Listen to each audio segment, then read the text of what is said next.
ना। प्रिंसिपल की क्वालिटीज अगर बात करें तो दो तरह की क्वालिटी, एक होता है भाई उनका अपना फिजिकल क्वालिटीज होता है, एक पर्सनल क्वालिटीज होता है। फिजिकल क्वालिटीज में जैसे क्या होता है ना, क्या होता है बताइए। उनके फिजिक्स से रिलेटेड है ना भाई, कि आपको स्मार्ट होना चाहिए, आपको जो है साफ सफाई रहनी चाहिए, आपकी पर्सनालिटी जो है अच्छी होनी चाहिए। अब जब हम पर्सनल क्वालिटीज बोलेंगे तो हम कह रहे हैं कि भाई उनको सबसे पहले डिवोटेड और डेडिकेटेड होना चाहिए, ये उनकी पर्सनल क्वालिटीज है। कोई भी आदमी या आप में से कोई भी अगर आप प्रिंसिपल बनते हैं, एचएम बनते हैं, तो you should be very dedicated and devoted. Devoted किसको बोलते हैं? डिवोटेड जो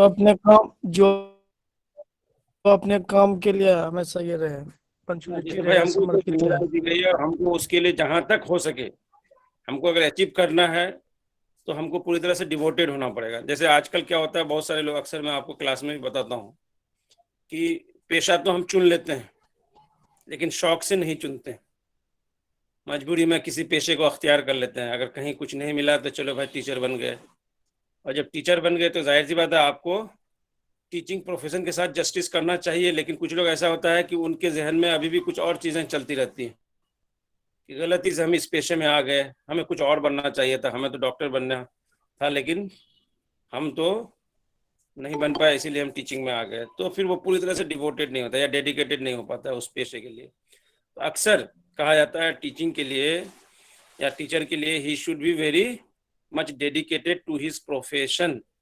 उस पार्टिकुलर प्रोफेशन के लिए आपको बहुत ज़्यादा डेडिकेटेड और डिवोटेड होना पड़ेगा, तभी आप उन मकासद को हासिल कर पाएंगे जो उस इदारे के लिए तय की गई है ना। तो कोई भी आदमी किसी भी काम के लिए, अगर कोई भी जिम्मेदारी आपको दी जाती है, जब तक आप डेडिकेट नहीं करेंगे अपने आप को पूरी तरह से या डिवोटेड नहीं होंगे उस पार्टिकुलर काम के लिए, तो जाहिर सी बात है वो ऑब्जेक्टिव आपका हासिल नहीं हो पाएगा। तो एक तो पहला क्वालिटीज जो है एचएम का, एक पर्सनल क्वालिटीज में आपका हो गया, ही should B devoted and dedicated towards his profession या इंस्टीट्यूशन, जो भी कहिए आप। दूसरा है जस्ट एंड फेयर। जस्ट मतलब क्या होता है, किसको जस्ट कहेंगे? जस्ट मतलब यहाँ जस्ट का मतलब नहीं है जस्ट आफ्टर, जस्ट बिफोर जो बोलते हैं वो वाला जस्ट, जस्ट में यहाँ जस्टिस से रिलेटेड है, इंसाफ, न्याय प्रिय। न्याय प्रिय। कौन बोल रहे हैं? हिना खान। नहीं सर, हम नहीं बोले हैं। अपराजिता किधर से आवाज आई है? कोई बच्ची बोली है। तो जस्ट का मतलब क्या होता है यहाँ? जस्टिस है ना। वो जस्ट का मतलब वो नहीं है कि जस्ट बिफोर, जस्ट आफ्टर, ये वाला नहीं। तो जस्ट एंड फेयर, फेयर का मतलब साफ, है ना भाई। फेयर, हम बोलते हैं ना इंसाफ पसंद भी होना चाहिए आपको, और किसी के साथ कोई ऐसा ये नहीं होना चाहिए कि जिसको हम किसी को तरजीह दे रहे हैं और किसी को हम जो है गलत दिखाने की कोशिश कर रहे हैं। तो फेयर मतलब साफ सुथरा होना चाहिए कि भाई कोई भी प्रिंसिपल है, अब उनके मातहत बहुत सारे लोग हैं, है ना, सारे स्टाफ उनके लिए बराबर है। ऐसा नहीं कि किसी को हम ओवरटेक कर रहे हैं या किसी को हम ज़्यादा प्रायोरिटी दे रहे हैं या किसी को हम जो है हमेशा नीचा दिखाने की कोशिश करते हैं। जिस तरह से आप बीइंग ए टीचर, आपसे भी यही कहा जाता है जब आप टीचिंग प्रैक्टिस में जाते हैं कि आपके क्लास में जितने भी बच्चे बैठे होते हैं, 30 या 35 या 40, वो तमाम बच्चे आपके लिए एक सा हैं, है ना। चाहे वो बैक बेंचर्स हो, चाहे वो फ्रंट बेंचर्स हो, चाहे वो सबसे ज़्यादा बोलने वाले हो, चाहे वो जो है क्लास में कम बोलता हो, चाहे वो हेजिटेशन फील करता हो, जो भी है। तो आपको सबको इक्वल तरजीह देनी है। हाँ, अगर कोई किसी एस्पेक्ट में कमज़ोर है तो आपकी कोशिश होनी चाहिए कि उनकी इन कमज़ोरी को, उनकी उन कमी को हम दूर करें। तो पहले से एक नोशन आपके जहन में नहीं होना चाहिए कि ये आदमी बड़ा है या ये बच्चा अच्छे घराने का, ये सब चीज़ें आपको वहाँ जाके भूल जानी पड़ेगी। एक यूनिफॉर्मिटी होनी चाहिए। जैसे आज के दिनों में हर स्कूल में देखे होंगे एक यूनिफॉर्म का जो कॉन्सेप्ट लाया गया है, इसके पीछे भी यही मकसद है कि सब एक जैसे दिखे। ऐसा नहीं कि कोई अमीर बाप का बेटा है तो वो अलग दिख रहा है क्लास में, कोई गरीब बाप का बच्चा है तो वो अलग तरह का दिख रहा है। तो ये सब भेदभाव और ये सब चीज़ें वहाँ क्लास में नहीं दिखनी चाहिए। तो इन्हीं चीज़ों को दूर करने के लिए, यूनिफॉर्मिटी लाने के लिए जो यूनिफॉर्म पहना जाता है, ताकि सब बच्चे क्लास में कम से कम एक तरह के दिखें, है ना। उसमें किसी तरह की ये फीलिंग, चाहे वो सुपीरियरिटी कॉम्प्लेक्स चाहे वो इन्फीरियरिटी कॉम्प्लेक्स, वो उनमें नहीं आए। तो आपके जो हेड होते हैं या जब आप हेड बनेंगे तो आपसे भी लोग यही कहेंगे कि आपके अंडर में या आपके मातहत जो भी लोग हैं, चाहे वो स्टाफ हैं, चाहे वो आपकी टीचिंग स्टाफ हैं, चाहे वो आपके स्टूडेंट्स हैं, वो सबको आपको उसके लिए सबके लिए आपको जस्ट और फेयर होना चाहिए। जस्टिस, है ना? सबको बराबर इंसाफ मिलनी चाहिए। सबको इक्वली ट्रीट कीजिए आप, है ना? सबके साथ फेयर आप बिहेव कीजिए। तो ये चीज़ें हैं एक प्रिंसिपल के लिए ज़रूरी है। जो पहला मैंने बताया था डिवोटेड एंड डेडिकेटेड, और दूसरा आपका हो गया जस्ट एंड फेयर। तो ये बहुत ज़रूरी है। अगर आप फेयर नहीं होंगे, आप जस्टिस नहीं करेंगे, तो आप फिर एक अच्छा प्रिंसिपल नहीं बन सकते हैं। तो आपको अगर इदारे को टॉप पे ले जाना है तो सबके कोऑपरेशन से, सबके ताउन से, सबके सहमति से, सबको साथ लेकर के ही आप आगे बढ़ सकते हैं। नेक्स्ट है आपका ओपन माइंडेड। ये क्या होता है ओपन माइंडेड? खुला हुआ आदमी, मतलब खुला अपने हुआ बात जहन। को आदमी अपने बात माइंड को को रखे, और अभी जो भी चल ओपन माइंडेड आजकल बोलते हैं ना भाई कंजर्वेटिव है। हम कभी कभी बोलते हैं ना किसी पार्टिकुलर शख्स के बारे में, ये आदमी बहुत कंजर्वेटिव है, वो ट्रेडिशनल बात ट्रेडिशनल है, करें अभी वो जो। ट्रेडिशनल है ना? वो पुराने रिवायतों को अभी भी बरकरार रखना चाहता है, या जो लोग सोचते हैं लोग ये कहेंगे हमारे समाज में ये नहीं होता है।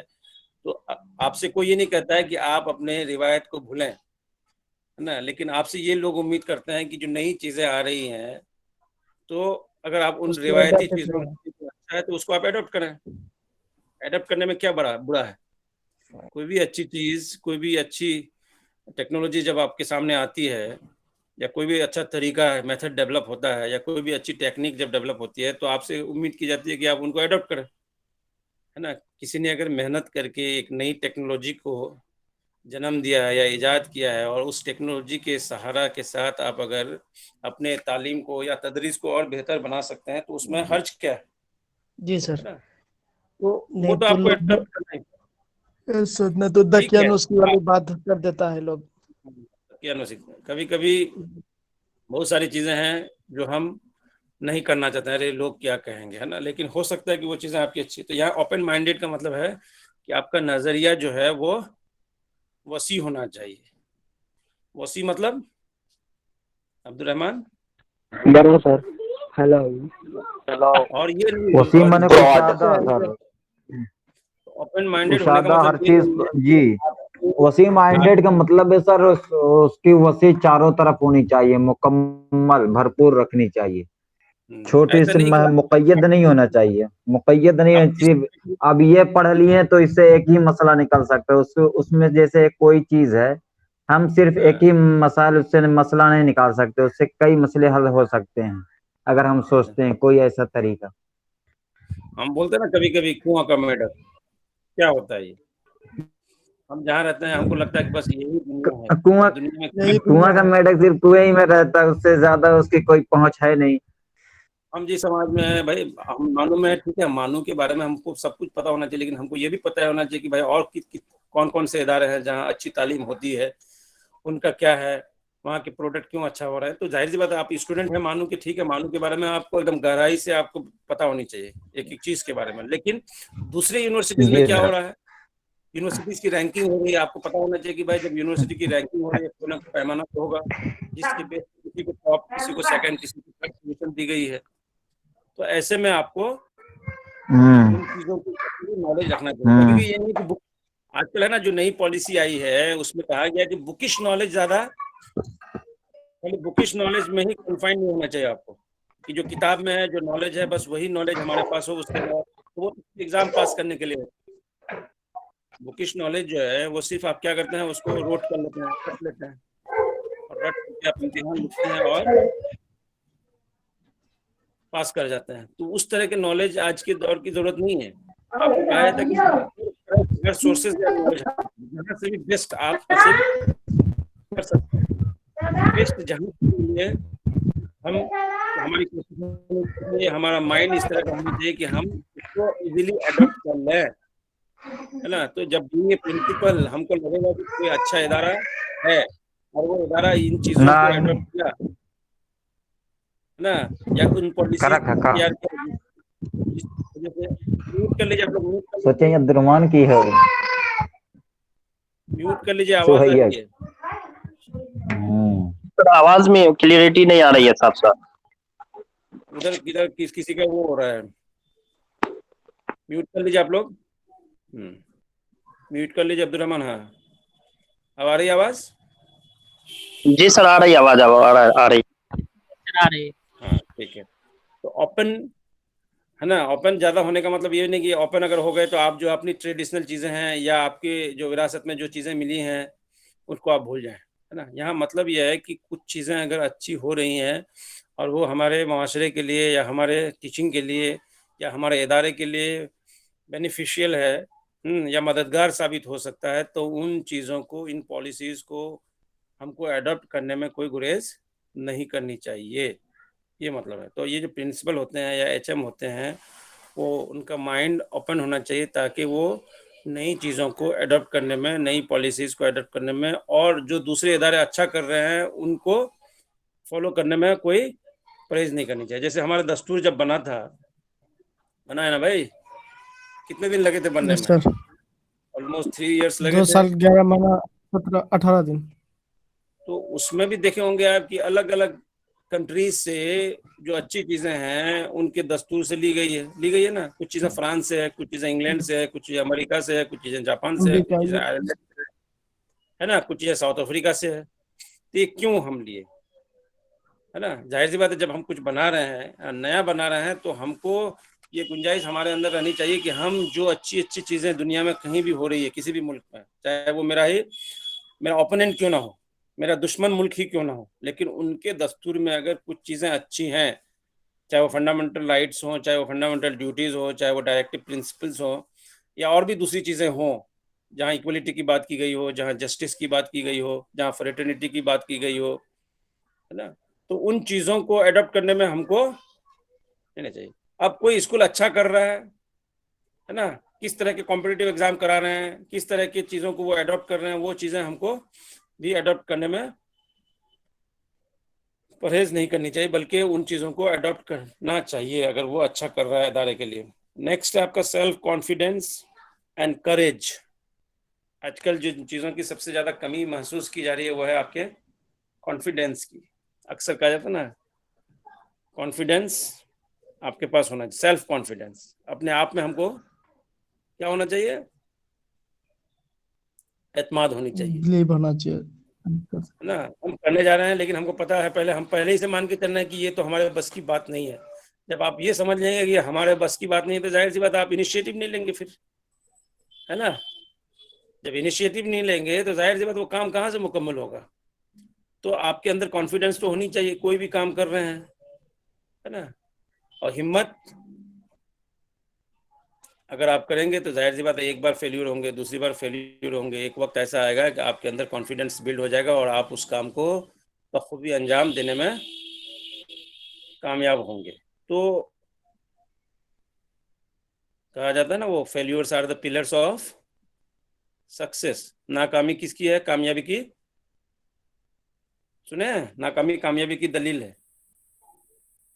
तो कामयाबी तो एक वक्त में, ऐसा नहीं कि एक ही बार में कामयाबी आपको मिलेगी। कामयाबी हासिल करने के लिए जाहिर सी बात है, हो सकता है कि कुछ स्टेप्स में आपको नाकामी भी मिले, और उस नाकामी की वजह से अगर आप अपना कॉन्फिडेंस लूज करेंगे और सर वो कहा ही जाता है, शिकस्त जो है फतह की पहली मंजिल है। हाँ, तो कॉन्फिडेंस अपने आप में होनी चाहिए। प्रोटेक्शन भी है ना sir, failure is better than success teacher.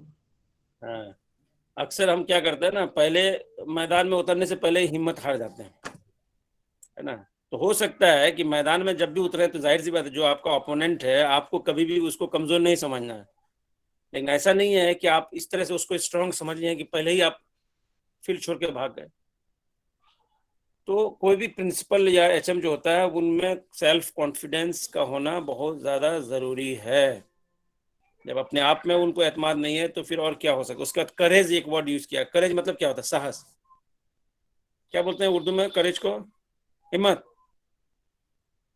हौसला सर, हौसला हिम्मत है। हौसला ना, बुलंद हौसला, बुलंद हौसला रखने वाला होना चाहिए, हौसला बुलंद होना चाहिए।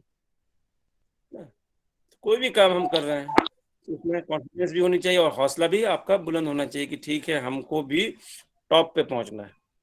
अगर आप पहले ही सोचेंगे कि हमको सेकंड बनना है या थर्ड बनना है तो फिर नहीं हो सकता। टॉप तो सबका होता है, टारगेट सबका क्या होता है?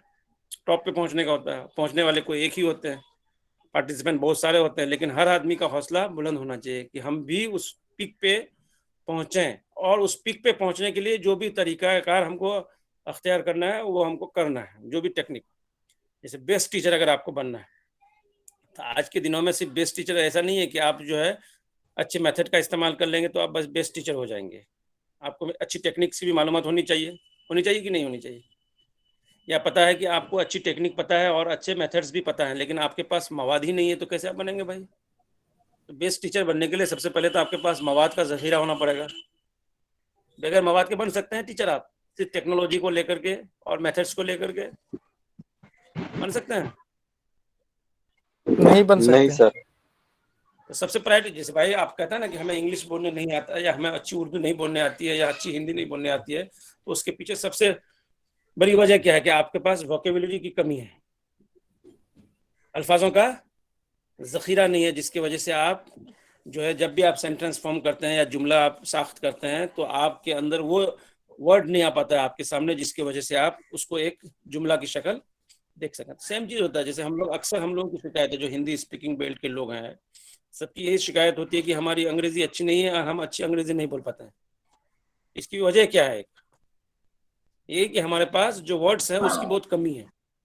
हम हर चीज को पहले अपनी जबान में ट्रांसलेट करते हैं, तब उसको इंग्लिश में एक सेंटेंस फ्रेम करते हैं। तो जब आपके पास जखीरा होगा, जब आपके पास मवाद होगा, तो आप किसी भी चीज को करने में तरीका अपना अच्छा तरीका अपनाइए और टेक्निक अपनाइए और फिर आप उसको एक अच्छा शक्ल दे सकते हैं। तो अच्छा टीचर अगर कहेंगे कि आज के दिनों में अच्छा टीचर बनना है, तो अच्छे टीचर बनने के लिए भी हम कहते हैं ना कि आपको इल्म का प्यासा होना चाहिए। अक्सर का इल्म का प्यासा। अब इल्म का प्यासा का मतलब क्या है? एक वर्ड इस्तेमाल किया ना, इल्म का प्यासा। अब इल्म का प्यासा का मतलब यह है कि जाहिर सी बात आप टीचर हैं तो ऐसा नहीं है कि सिर्फ जो चीज़ें किताब में दी गई है उसी के मालूमात तक आप सिर्फ महदूद हों, अपने आप को रखें, है ना? तो उससे रिलेटेड जो भी चीज़ें हो रही हैं हमारे मुल्क में, हमारे मुल्क के बाहर जो नई चीज़ें डेवलप हो रही हैं, उन चीज़ों से भी हमको बखूबी वाकिफ रहना पड़ेगा, है ना?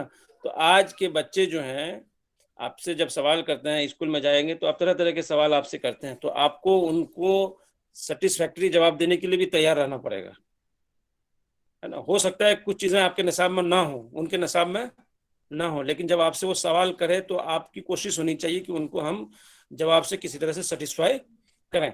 तो वो सेटिस्फैक्शन तभी आएगी उनमें जब आपको उस तरह के मालूमात अलग अलग जगह से आपके पास हो। तो इल्म का प्यासा बोलते हैं, अपने पेशे से लगाव बोलते हैं, है ना? वक्त और हालात के साथ अपने आप को बदलने वाला भी होना चाहिए, वक्त के साथ साथ बदलने वाला भी होना चाहिए। तो कॉलेज होना चाहिए। नेक्स्ट है आपका क्रिएटिव एंड कंस्ट्रक्टिव। क्या है ये? क्रिएटिव किसको बोलेंगे? हम बोलते हैं भाई क्रिएटिव डाइवर्जेंट थिंकिंग है। तकलीफ सोच होनी चाहिए सर, यानी आपको आपके अंदर कुछ नया करने का जो है, यानी कि ये होना चाहिए, हौसला होनी चाहिए, कुछ नया सोचने का, नया करने का। इसी को कहा जाता है। जैसे हम बोलते हैं ना, दो तरह के आजकल लोग इस्तेमाल कर रहे हैं, ये कंस्ट्रक्टिव माइंड वाला है, ये डिस्ट्रक्टिव माइंड वाला है। कुछ लोग ऐसे हैं समाज में, उसको हमेशा लगता है कि किसी काम को बिगाड़ना ही मेरी कामयाबी है, नया करें, है ना? अब एक थ्योरी अगर आ गई है तो कोशिश होती है कि दूसरी थ्योरी भी उससे अच्छा थ्योरी हम डेवलप करें, है ना? तो जब तक आप की सोच क्रिएटिव नहीं होगी, है ना? आजकल देखे होंगे सवालात भी अगर आपसे पूछे जाते हैं तो उसमें पहले सिंपल सवाल होता था, रोशनी डालिए, तज्जिया कीजिए, है ना? इसके बारे में लिखिए, मालूमात फराहम कीजिए, है ना? कलम अब जो है कह रहा है कि तनकीदी जायजा लीजिए। अब ये एक वर्ड जोड़ दिया गया है आपके सवाल में, तनकीदी जायजा। तो इस तनकीद का क्या मतलब हुआ? क्रिटिकली एनालिसिस कहता है ना भाई, क्रिटिकली एनालिसिस कीजिए आप। तो कब एनालिसिस करेंगे क्रिटिकल? किसी को अगर तनकीद करेंगे तो आपके पास जाहिर सी बात है उसका जवाब होना चाहिए ना भाई। अगर किसी भी थ्योरी को या किसी भी क्या कहते हैं उसको, प्रिंसिपल को अगर आप कहते हैं कि ये खराब है या उसमें अगर कोई कमी आप ढूंढते हैं, तो जाहिर सी बात है अगर कमी ढूंढते हैं तो आपको वाज़ा करना पड़ेगा क्या कमी है। अगर कमी ढूंढ रहे हैं तो आपको ये भी बताना पड़ेगा इस कमी को कैसे दूर किया जा सकता है। तो आजकल हर बच्चे से कहा जाता है क्रिटिकल थिंकिंग होनी चाहिए, क्रिटिकल थिंकिंग होनी चाहिए, है ना, थोड़ा सा कुछ नया करने की सलाहियत। वो अब वो दौर चला गया जो चीजें किताब में है बस वहीं तक हम अपने आप को महदूद रखें, है ना। तो फिर हमारी सोच डेवलप कैसे होगी, है ना। आजकल थिंकिंग पे ज्यादा जोर दिया जाता है। कोई भी चीज पढ़ाइए, कुछ लोग रट के पास हो जाते हैं, कुछ लोग सोच के समझ के लिखते हैं, और कुछ नई नई चीजें। जब जाहिर सी बात है जब आप सोचेंगे कुछ देर के लिए, अगर सोचेंगे तो जाहिर सी बात है आपके प्रेशर तो पड़ेगा ना, ठीक है। जब सोचने लगेंगे तो धीरे धीरे क्या होगा, फिर नई नई चीजें आपके जहन में आएंगी।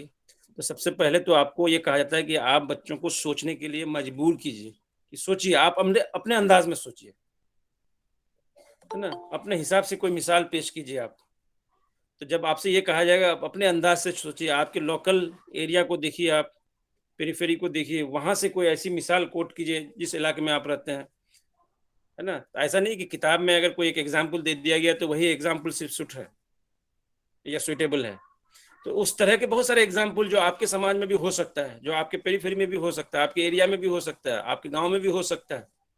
तो आपसे कहा जाता है कि आप सोच के ऐसे एग्जाम्पल्स को आप पेश कीजिए। तो जब आप सोचेंगे तो जाहिर सी बात है लगेगा कि अरे इसका ये भी हो सकता है, ये सिर्फ किताब में जो दी गई है ऐसा नहीं है, इसका अल्टरनेट ये भी एग्जाम्पल हम दे सकते हैं।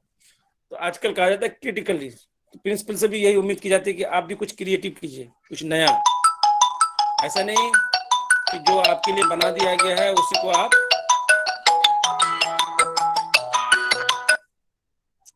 करें। तो क्रिएटिव और कंस्ट्रक्टिव का मतलब यह है कि कुछ नया करने की खोज करेंगे तो धीरे धीरे ऐसा होगा कि आप जब नए आए हैं तो आपका एक अपना अंदाज है, अपना तरीका है, और आप एक नई पहचान आप उस इदारे को देना चाहते हैं। तो आपके नई आइडियाज, है ना, से आपको उस इदारे को एक नई पहचान देना है। तो कंस्ट्रक्टिव तो होना ही चाहिए, हर आदमी को होना चाहिए कंस्ट्रक्टिव, डिस्ट्रक्टिव ना बने बल्कि कंस्ट्रक्टिव बने। ये समाज है, समाज का निर्माण हमको करना है, एक अच्छे बेहतर समाज की वो उम्मीद लिए हुए सब घूम रहे हैं कि एक बेहतर समाज होना चाहिए, जिस समाज में हम रहते हैं वो समाज हमारा बेहतर होना चाहिए। तो उस बेहतर समाज के निर्माण में आपका क्या रोल होगा, आपका क्या योगदान होगा, आप किस तरह से उसको बेहतर बनाने में मदद कर सकते हैं। तो आपकी मदद की भी तो जरूरत पड़ेगी ना समाज को बनाने में। तो आपके जो भी राय होगी, जो भी आपके इनपुट्स होंगे, उनको भी इनकॉर्पोरेट किया जा सकता है ना। तो ये चीजें हैं। नेक्स्ट है आपका identification with work. Identification with work मतलब जिस तो काम आपके से साथ आप जला जुड़े जाता है हुए कभी? एक है शिनाख्त, पहचान, चला। काम है आपका। काम से कैसे लगाव होगा आपका? पैसा से लगाव होना चाहिए कि पेशे से ड्रेस। लगाव होना चाहिए? पैसा से लगाव होना चाहिए कि पेशे से लगाव होना चाहिए? हाँ आदिल। पैसे से लगा होगा तो सर पैसा खुद आ जाएगा। पेशे से लगा होनी चाहिए। तो हम प्रिंसिपल बने हैं लेकिन हमारे जो जहन कहीं और घूमता रहता है, तो जाहिर सी बात है हमारी इदारे तो चौपट हो गई भाई, है ना। हम नहीं नहीं नहीं दोनों से लगा होना चाहिए। दोनों से लगा होगा तो पहला वाला फिर खत्म हो जाएगा, पैसा खत्म हो जाएगा, पैसा ही रह जाएगा सिर्फ। Yes sir. जिस भी लेकिन सर अभी के हिसाब से पैसा से है, नहीं नहीं वो तो पैसा खुद ही आएगा भाई।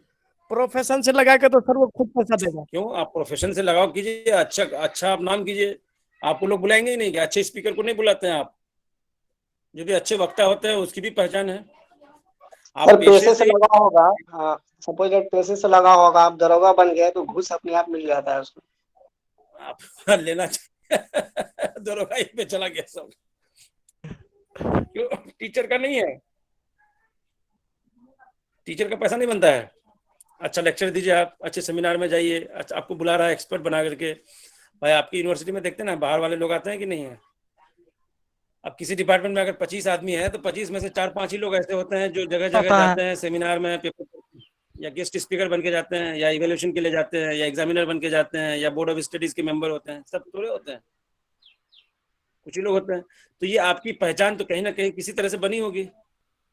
आपको अगर कोई बुला रहा है अपने यूनिवर्सिटी में स्पीच देने के लिए किसी खास ओकेजन पे, तो जाहिर सी बात है इसका मतलब कहीं ना कहीं आपका अपना एक इम्प्रेशन आपने छोड़ा होगा आपके मैदान में। तो जब इम्प्रेशन आपके छोड़े होंगे तभी तो वो कदर कर रहा है ना आपका। तो खाली ऐसा नहीं कि पैसे की कदर हो रही है, उसकी भी कदर की जा रही है। तो वक्ता आप बुलाते हैं, प्रवक्ता आप बनाते हैं, इवेल्यूटर आप बनाते हैं, बोर्ड ऑफ स्टडीज के मेंबर बनाते हैं, एग्जीक्यूटिव कमेटी के मेंबर बनाते हैं, एडवाइजर बनाते हैं, है ना, कोऑर्डिनेटर बनाते हैं, कन्वेनर बनाते हैं, ये भी चीजें बनाते हैं। तो कहीं ना कहीं आपके उन क्वालिटीज को कोई ना कोई आइडेंटिफाई किया होगा, तभी तो आपको बनाया जा रहा है ना। तो ऐसा नहीं है कि तो आइडेंटिफिकेशन विथ वर्क, काम के साथ किस तरह से आपकी पहचान बने, है ना। तो हर जगह हर समाज में आपको मिलेगा। कुछ अच्छे होते हैं, ऐसा नहीं कि सारे डॉक्टर बनते हैं, सारे डॉक्टर का प्रैक्टिस एक साथ चलता है, एक ही तरह का चलता है। उसमें से कुछ डॉक्टर होते हैं जो बहुत अच्छा करते हैं, उसी तरह से टीचर में भी है, उसी तरह से इंजीनियर में भी है, उसी तरह से दूसरे प्रोफेशंस में भी है। तो हर प्रोफेशन में ऐसा नहीं है कि जो उस प्रोफेशन से जुड़ गया सारे लोग नामवर होते हैं। तो कुछ लोग होते हैं जो उसी में से बहुत अच्छा करते हैं, लेकिन उसके लिए है कि आपको उसके लिए टाइम देना पड़ेगा अपने पेशे में। आप तदरीस में बेहतर करना चाहते हैं, जाहिर सी बात है नई नई टेक्नोलॉजी से, नई नई टेक्निक से, है ना, आपको वाकिफ होना पड़ेगा। आप एक्सपेरिमेंट करिए कि ठीक है आज की क्लास में मैंने ये एक्सपेरिमेंट किया स्कूल में, अगर पिछले क्लास से ये जो बेहतर हुआ तो जाहिर सी बात है हम अगले क्लास में और कोशिश करेंगे और बेहतर हम अपनाएं। तो बेहतरी की गुंजाइश हमेशा रखनी चाहिए। उसके नेक्स्ट है पेन स्टेकिंग। पेन मतलब होता है दर्द, है ना। आपको कभी कभी थोड़ी सी क्या होती है करने के दौरान, कभी कभी आपको थोड़ा सा कुछ ऐसा फील होने लगता है ना कि अरे वो गलत हो गया, या आप थोड़ा सा शॉक हो जाते हैं। तो ऐसा नहीं कि बीच में ही उसको आप छोड़ के भाग जाए, है ना। तो उसको थोड़ा सा सहन शक्ति भी आप में होनी चाहिए। हम बोलते हैं ना कभी हो सकता है जुज़वी तौर पे ये प्रॉब्लम्स हमारे सामने आए होंगे, या वक्ती तौर पे ये प्रॉब्लम है हमारे साथ, लेकिन आगे चल के इसका हल हो सकता है। लेकिन आप प्रॉब्लम आते ही अगर अपने आप को जो है विड्रॉ कर लिए या पीछे हट गए, तो जाहिर सी बात है फिर आप आगे कैसे बढ़ेंगे। तो आप जो कर रहे हैं एक तरफ करेजियस होना चाहिए। तो पेन जो होता है, जो दर्द होता है, दर्द में आपको सहन शक्ति भी होनी चाहिए। ऐसा नहीं कि उस दर्द की वजह से आप अपने आप को वहाँ से विड्रॉ कर लें। तो कैसे उसको हम सहते हुए, कैसे उसको हम बर्दाश्त करते हुए और हम और आगे बढ़े, ये मायने रखता है। तो कोई भी आदमी जब टॉप पोजीशन पे होता है तो उसके ऊपर दबाव भी होता है, तरह तरह के प्रेशर्स होते हैं, सबको आपको सेटिस्फाई भी करना होता है, सबको आपको खुश रखना पड़ता है। कैसे खुश रखेंगे भाई? ऊपर वालों को भी खुश रखना है, आपके नीचे वालों को भी खुश रखना है, आपके बराबर वालों को भी खुश रखना है, आपके स्टूडेंट्स को भी खुश रखना है। नहीं सर, सबको इंसान खुश नहीं रख सकता है।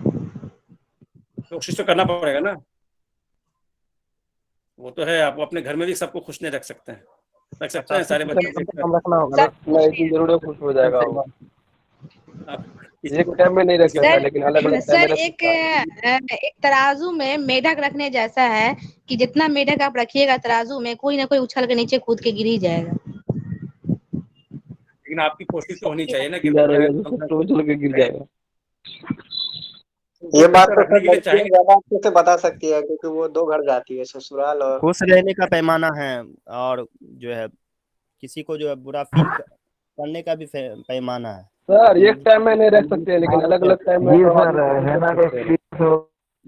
आपसे तो कहा जाता है ना कि सारे बच्चों को आपको जो है बराबर एक तरीके से आपको खुश करना। हाँ, मैं तो कह रहा हूँ कि आपके घर में भी आप जो है 5 बच्चे हैं तो 5 बच्चों को एक तरह का, या तो 5 को एक ही तरह का टॉय दीजिए आप, है ना। आप कलर लेके आते हैं, किसी को ग्रीन पसंद है, किसी को येलो पसंद है, किसी को व्हाइट पसंद है, किसी को पिंक पसंद है, किसी को और कोई कलर पसंद है, लेकिन पता चला जो पिंक पसंद करने वाला है उनका पिंक कलर है। ऐसा भी हो सकता है ना, कलर पूरी लग गई तो एक ही रहेगा, तो पता चला कि ये तोड़ के फिर बोलेगा वो मेरा है। अरे वो तो हर जगह होता है हमारे यहाँ। तो आप तो छोड़िए, स्टूडेंट्स और बच्चों को तो छोड़िए, जब सेमिनार होता है उसमें आप 3। हाँ बोलिए। कौन बोल रहे हैं? में हेलो, को है ना डिसिप्लिन बरकरार रखने के लिए सर कहते थे कि वो मानता ही है सर, सर वो बुलाती है मगर जाने नहीं, ये कर दे। आवाज नहीं आ रही है आवाज आपकी। नहीं आ रहा है हम लोग का। आवाज में क्लियरिटी नहीं है। बोलिए। हाँ, अब्दुल रहमान बोल रहे हैं। कौन बोल रहे हैं? आदिल? हम शाहनवाज है सर, हम हाँ, शाहनवाज बोलो। है। हाँ, बोलिए। अच्छा, चलिए उस पे बाद में बात करेंगे, है ना। तो ये होता है, लेकिन आपको तो ये मान के चलना है कि हमारे साथ हम ज्यादा से ज्यादा लोगों को साथ में लेके चलें। लेकिन पहले से ही चलेंगे कि नहीं, साथ में चलने वाले तो कम ही लोग होंगे, तो कैसे चलो हम नहीं ले जाएंगे? ऐसा तो नहीं है ना। आपको तो सोचना पड़ेगा कि हमको ज्यादा से ज्यादा लोगों को साथ में लेके चलना है। अब साथ में लेके चलने के लिए आपके पास वो गुण होनी चाहिए, वो अट्रैक्शन होनी चाहिए, वो तरीका होनी चाहिए जिसके जरिए आप उनको तमाम को साथ में लेके चलें। जैसे अक्सर हम कहते हैं ना कि तालीमी इदारों में, जैसे आप कंपनीज में जॉब करते हैं, तो उसमें क्या होता है कि आपका कोई सबऑर्डिनेट होता है, आपका कोई बॉस होता है ना भाई। कोई बॉस होता है और कोई उसका सबऑर्डिनेट होता है। लेकिन तालीमी इदारे में हम इस तरह से बॉसिज्म का नहीं है, वो ये कॉन्सेप्ट नहीं है यहाँ तालीमी इदारे में बॉसिज्म का या सबऑर्डिनेट का। हम यहाँ कहते हैं कि भाई हमारे लिए सारे लोग एक को वर्कर है। क्या टर्मिनोलॉजी यूज करते हैं हम? को वर्कर का मतलब क्या होता है? सहयोगी, सहयोग करने को के वर्कर लिए। का मतलब होता है सर, यानी कि काम म्यूचुअल करने है, वाला। यानी कि एक दूसरे से कोऑपरेट करके चलने वाला, हेल्प करने वाला। एक दूसरे को सपोर्ट करते हैं, बराबर। हाँ। सपोर्टर लेकिन है जब सर। हम फैक्ट्री में, कंपनी में देखते हैं, तो उसमें देखिएगा बॉस मेरा बॉस है वो ना, तो ये बॉस वाला कॉन्सेप्ट इसमें नहीं है। या फिर बॉस कहता है कि ये मेरा सबऑर्डिनेट है, यानी मेरे मातहत काम करता है, ऐसा भी नहीं है। हम कोई किसी के मातहत नहीं है, बल्कि हम इंडिपेंडेंट काम करते हैं। उस इदारे के लिए जितना उनका रोल है उतना मेरा भी रोल है। तो हम जो टॉप पे बैठे हुए हैं, तो हमारी भी यही सोच होनी चाहिए कि उनका भी रोल है उस इदारे के इसमें बेहतरी में या उसको पीक पे पहुंचाने में। तो जाहिर सी बात है उनके कॉपरेशन के बिना, उनके ताउन के बिना हम आगे नहीं बढ़ सकते हैं। तो हमारी कोशिश होनी चाहिए कि उनसे किस तरह से हम उनसे काम लें, उनको हम किस तरह का काम दें, है ना। जैसे उस दिन आपको बताया था ना शुरू में, डिवीजन ऑफ वर्क हम बोलते हैं ना, काम को किस तरह से हम डिवाइड करें, किनको कौन सा काम दें, ये हमको पता होना चाहिए। किससे हम क्या काम ले सकते हैं, है ना। जिम्मेदारी सिर्फ दे देना नहीं होता है, जिम्मेदारी हम किनको देंगे ये आपको पहले सोचना पड़ता है। कोई भी प्रोग्राम आप कर लेते हैं तो पहले ये आइडेंटिफिकेशन आपको करना पड़ेगा। तो कब करेंगे आइडेंटिफिकेशन कि फना के अंदर क्या क्वालिटी है, हिना के अंदर क्या क्वालिटी है, अपराजिता के अंदर क्या क्वालिटी है, निसार के अंदर, अब निसार जानेसार किसके अंदर क्या क्वालिटीज है। जाहिर सी बात है पहले उसके लिए हमको मौका फराहम करना पड़ेगा, टाइम देना पड़ेगा, ऑब्जर्व करना पड़ेगा, है ना। उनकी सलाहियत को निखारने के लिए या उनको ये करने के लिए हमको उसको पहले एक प्लेटफॉर्म प्रोवाइड करना पड़ेगा जहां वो आकर के अपना वो कर सके, या तो इजहार कर सकते हैं।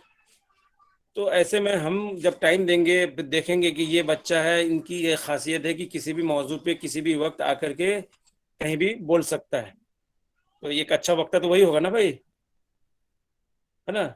अब हम किसी को बोलने के लिए कह रहे हैं, 3 बार उसको खुशामद कर रहे हैं, हाँ भाई आ जाओ आ जाओ आ जाओ, उसके बाद वो बहुत मुश्किल से आता है और फिर कुछ बोल के चला जाता है। और हम जब इस तरह का कोई कॉम्पिटिटिव प्रोग्राम ऑर्गेनाइज होता है और उसमें हम उसी का नाम अगर प्रपोज करेंगे, तो जाहिर सी बात है एक तरफ हम उनको नहीं दे रहे हैं जिनको एक बार बुलाते हैं और किसी भी टॉपिक पे बोलते हैं और वो आके बिला झिझक बोल के चला जाता है, बोल्ड।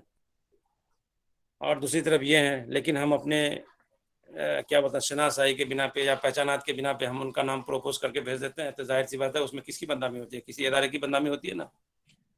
या क्विज मुकाबला लीजिए, या डिबेट लीजिए, या कोई स्पीच का प्रोग्राम लीजिए, या कोई भी प्रोग्राम ले लीजिए आप, जो आपका एकेडमिक भी हो या दूसरे तरह के प्रोग्राम हो। तो हर चीज के लिए हमको पहले उनको आइडेंटिफाई करना पड़ेगा, इनके अंदर की क्या खासियत है, इनके अंदर क्या सलाहियत है, फिर उनका नाम हम प्रपोज करें, उनको हम कोई काम दें। तो डिवीजन ऑफ वर्क में इन चीजों का ख्याल हमको रखना पड़ेगा। नेक्स्ट है आपका ऑब्जेक्टिव आउटलुक। ऑब्जेक्टिव क्या होता है? एक होता है सब्जेक्टिव और एक होता है ऑब्जेक्टिव। आपको क्या होना सर चाहिए? मकासद सब्जेक्टिव यानी होना कि चाहिए। मकसद क्या है, किसी कोई भी काम को जो किया जा रहा है उसका मेन मकसद क्या है, कहाँ तक जाना है, उस ऑब्जेक्टिव काम को कहाँ तक हम कहते हैं पहुँचाना ना है, भाई। उसके लिए objective। अच्छा, जैसे आप एक मिसाल विषय लीजिए, वस्तु। आपके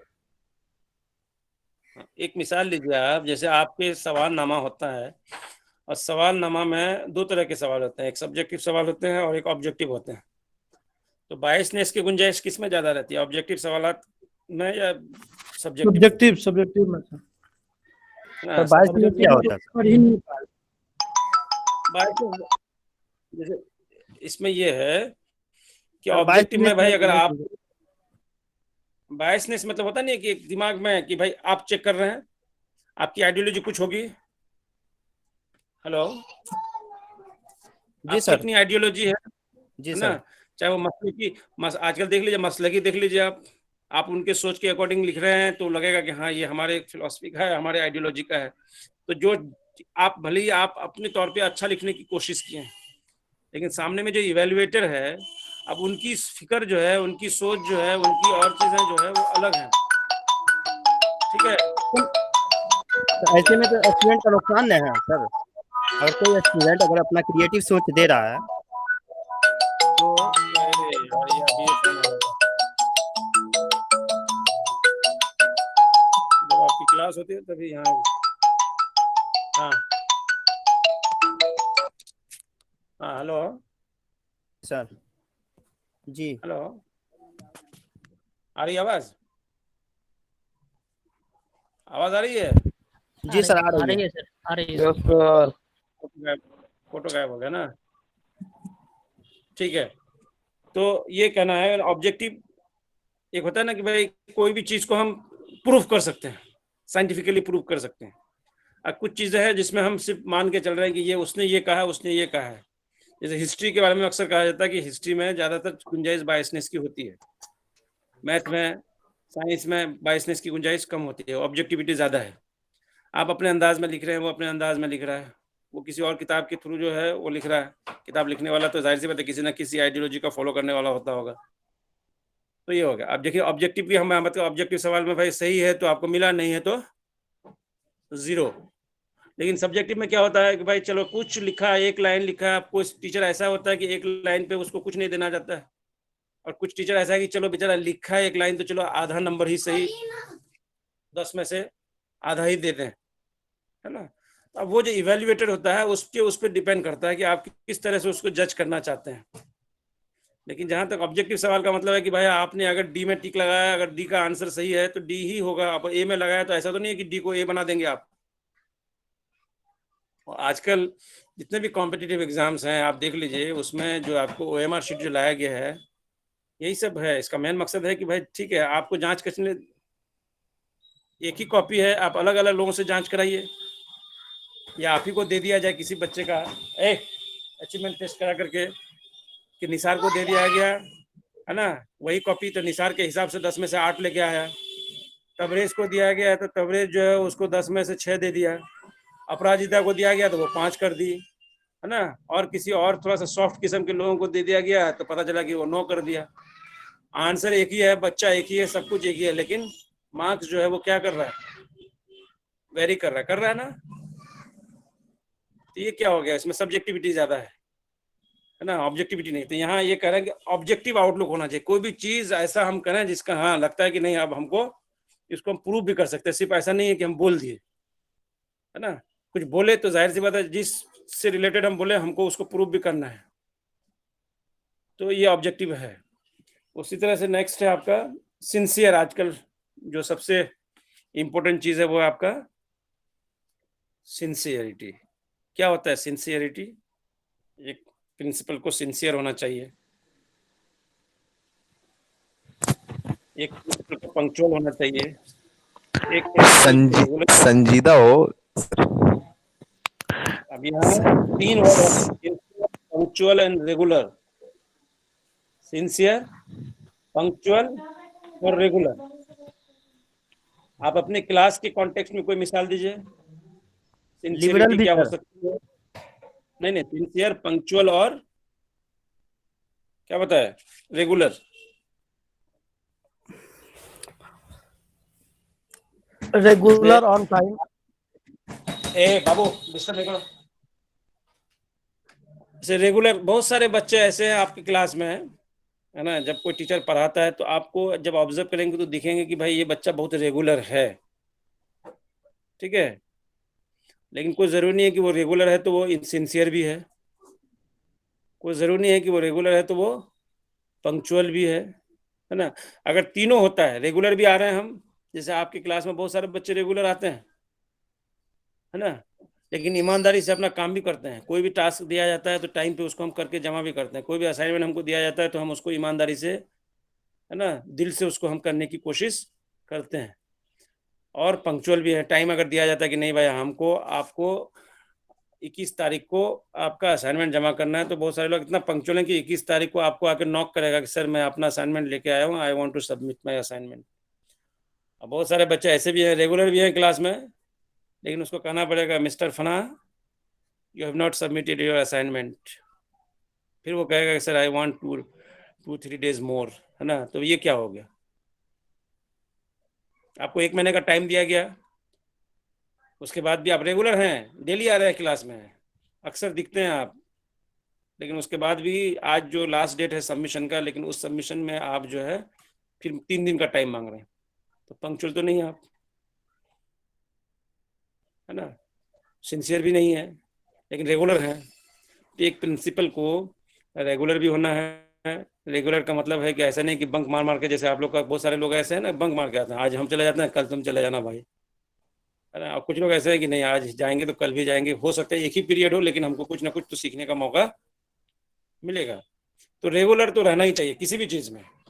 अगर आप रेगुलर टच में नहीं रहेंगे तो देख लीजिए कोई भी चीज, आप अभी छुट्टियों में ही, अगर कुछ लोग ऐसे भी हैं जो इस छुट्टी का सही फायदा ले रहे हैं, कुछ ही सही 3 घंटा नहीं 2 ही घंटा, 2 घंटा नहीं 1 घंटा ही सही, लेकिन हम रेगुलर अपनी किताबों के टच में हैं, अपने निसाब से जुड़े हुए चीज़ों की टच में हैं, तो जाहिर सी बात है हमारा एक वो बना हुआ है, पेस बना हुआ है। लेकिन कुछ लोग एकदम पूरी तरह से उससे एकदम एक तरह से ताक में रख दिए हैं कि ठीक है अब वो पढ़ाई होगी तभी जब हम फिर हैदराबाद शहर का दर्शन करेंगे। लेकिन कुछ लोगों को ये लगता है कि ये अच्छा मौका मिला है, एक अच्छा वक्त हमको मिला है अपने आप को बनाने का, अपने आप को संवारने का, अपने आप को समझने का, तो क्यों ना हम इसका इस्तेफादा हम करें। तो इसके चक्कर में आप क्या करते हैं, थोड़ी बहुत सही लेकिन रेगुलर आप अपनी किताबों के टच में रहने की कोशिश करते हैं। तो जाहिर सी बात है जो भी इदारे का हेड होता है या प्रिंसिपल होता है, उनकी भी कोशिश होनी चाहिए कि वो रेगुलर हों। और आजकल देखते हैं बहुत सारे प्रिंसिपल जो है बहाना बरते हैं, अरे मैं तो आज गवर्नमेंट के काम से वहाँ है। आप स्कूल में गए होंगे ना टीचिंग प्रैक्टिस में, हफीज पेट गए होंगे, या फिर आप टप्पा चबूतरा गए होंगे, या फिर आप सर मदन वहाँ भाई का गए हेड होंगे। मास्टर नहीं पढ़ाता है, बिहार में तो हेड मास्टर पढ़ाता है, वहाँ बैठ कर कमान कुर्सी तोड़ता है। यही तो हम कहते हैं ना, जनरलाइज आप नहीं कर सकते किसी चीज को। डायरेक्ट बैठ के रहता है जनरल सर, आराम फरमाता है एकदम पूरा। नहीं नहीं, आप बहुत जगह हम जाते हैं, हम भी जाते हैं विजिट करने के लिए, तो कभी हम पूछते हैं, तो आज नहीं, मैं पिछले 5 साल से जा रहा हूँ या 10 साल से जा रहा हूँ, जब भी जाता हूँ अरे वो साहब आज वो इसके काम से गए हैं, मैंने पहले ही बोल देते हैं कि साहब वो इस काम से गए हैं, है ना। अब साहब किस काम से गए हैं पता नहीं, लेकिन जब भी गया हूँ तो पता चला कि साहब हैं या नहीं है, लेकिन उनको कह दिया जाता है कि साहब जो है आज स्कूल के काम से गए हैं या किसी और के काम से गए हैं। तो सर वहाँ रेगुलर पे नहीं रहता ताला आगे। लगता है स्कूल में। तो रेगुलर आप किसी भी चीज के साथ अगर आप रेगुलर रहेंगे तो जाहिर सी बात है आपको गैप नहीं आएगा। पंक्चुअल भी होइए और सिंसियर भी होइए। तो एक प्रिंसिपल के लिए 3 वर्ड जो मैंने अभी बताया आपको, sincere, punctual and regular. He should be sincere, he should be regular, he should be very much punctual, regular and sincere. तभी आप जो है अपने इदारे को अच्छा बना सकते हैं। कोई भी काम हम कर रहे हैं, पता चला आज मार्क्स सबमिट करने का आखिरी डेट है, या आज बच्चों के नाम भेजने का आखिरी डेट है, पता चला कि हम नहीं भेज रहे हैं, या आज अटेंडेंस देने का आखिरी डेट है, हम नहीं भेज रहे हैं।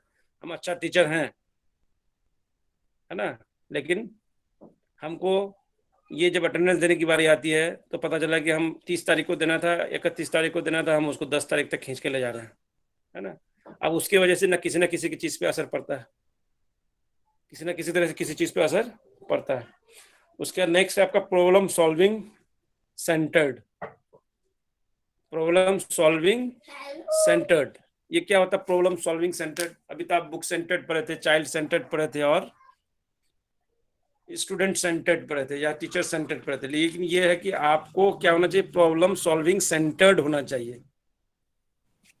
केंद्र कहाँ होना चाहिए, फोकस क्या होना चाहिए,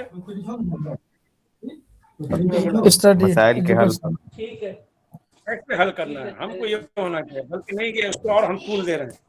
कोई भी मसला अगर आया है, जी, चाहे वो बच्चे की तरफ से आया हो, चाहे वो असातिज़ा की तरफ से आया हो, चाहे वो दूसरे अमला की तरफ से आया हो, तो उस प्रॉब्लम का हल हम किस तरह से ढूंढेंगे, उसका हल ढूंढेंगे, ना कि बल्कि और उसको हम कभी कभी क्या होता है बजाय मसला के हल ढूंढने के कॉम्प्लिकेटेड कर देते हो उसको। जैसे अभी सुशांत सिंह से का चल रहा है ना, सुशांत सिंह सही सर, केस है ना, ढूंढने निकले थे हम उसके हत्यारों को, पूरी उसके इसको पता बॉलीवुड चला इंडस्ट्री को चला गया ड्रग्स में, ड्रग्स से ड्रग का पता चल रहा है। अब जो बेचारे उनके पेरेंट्स जो उनके पेरेंट्स उम्मीद कर रहे थे कि जो भी दोषी हैं, जो भी ढूंढते ढूंढते ढूंढते ढूंढते यहाँ वहाँ करते करते पता नहीं वो प्रॉब्लम का हल होगा या नहीं होगा, या उलझ जाएंगे पता नहीं। सर ये तो मतलब एक और उसके साथ लांछन लग गया, उसका भी मतलब ड्रग्स कनेक्शन साबित तो हो हो गया चुका है ना, कि वो भी लेता तो हो गया ना, अगर कोई उसको दे रहा था, उनके घर में हो रही थी, जाहिर सी बात है कहीं ना कहीं उनके कंसेंट से ही हो रहा था। कहाँ सर इंसाफ दिलाने चले थे और मुजरिम साबित कर दिया उसी को।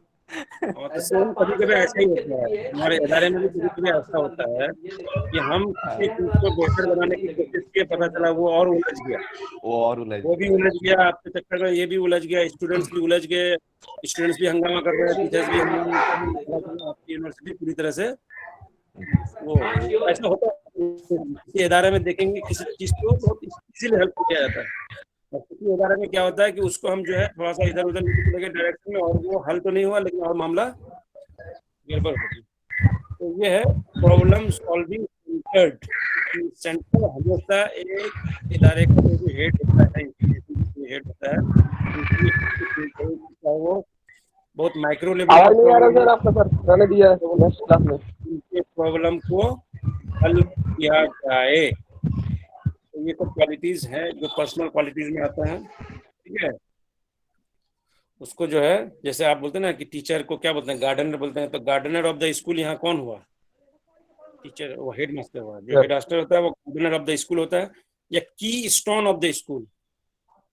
स्टोन देखे हैं, उसमें की स्टोन जो है वो समझिए एक तरह से हेड मास्टर होता है, तो की स्टोन कहिए उसको या गार्डनर ऑफ द स्कूल कहिए। तो जाहिर सी बात है जब आप किसी ओहदे को संभालते हैं तो आपके साथ साथ जिम्मेदारी भी बढ़ जाती है, और आपके साथ साथ आपको सबको खुश भी करना होता है। तो उन तमाम को लेते हुए कैसे आप किसी इदारे को टॉप पे पहुंचाएंगे, है ना। अब अकॉर्डिंग टू हिना हर आदमी को तो खुश नहीं कर सकते।